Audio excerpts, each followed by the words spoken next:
Mga kapuso, binuksan na sa mga motorista ang 4 na lane sa malaking bahagi ng Arellano Street sa Dagupan City. Kaugnay niyan, makibalita tayo live kay Jasmine Gabriel Galban. Jasmine?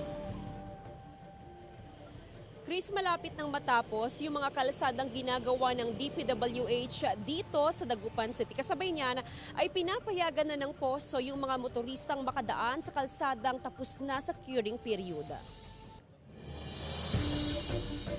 Binuksan na sa mga motorista ang 4 na linya sa malaking bahagi ng Arellano Street sa Dagupan City. Tanging sa tapat na lang ng Region 1 Medical Center at ng isang mall, nagpapatupad ng 2-lane habang tinatapos ang konstruksyon sa bahagi ng kalsada. Sa kabila na open na ang 4 lanes ng kalsada, one-way traffic pa rin ang ipinatutupad ng Public Order and Safety Office.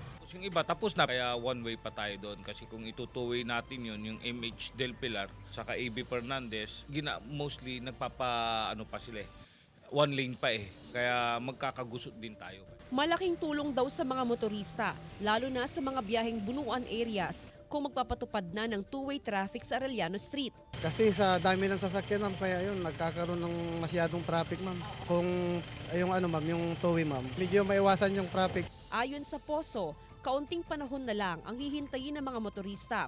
Sinilabas sa schedule ng DPWH sa March 30, 2024, matatapos ang konstruksyon ng Arellano Street habang sa April 15, 2024 naman ang MH Del Pilar Street. Sa monitoring ng Public Order and Safety Office, araw-araw umaabot sa mahigit 100 na motorista ang nai-issuehan ng citation ticket dahil sa illegal parking.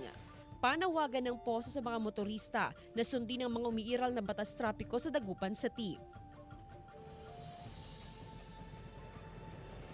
Chris, sa mga oras nga na ito ay napakaluwag lang daloy ng trapiko dito sa Arellano Street. Doon nagkakaroon na lamang ng traffic build-up doon sa mga portion ng kalsada na ongoing pa sa ngayon yung road rehabilitation. Bagamat naka-standby yung mga poso personnel para umalalay sa mga motorista.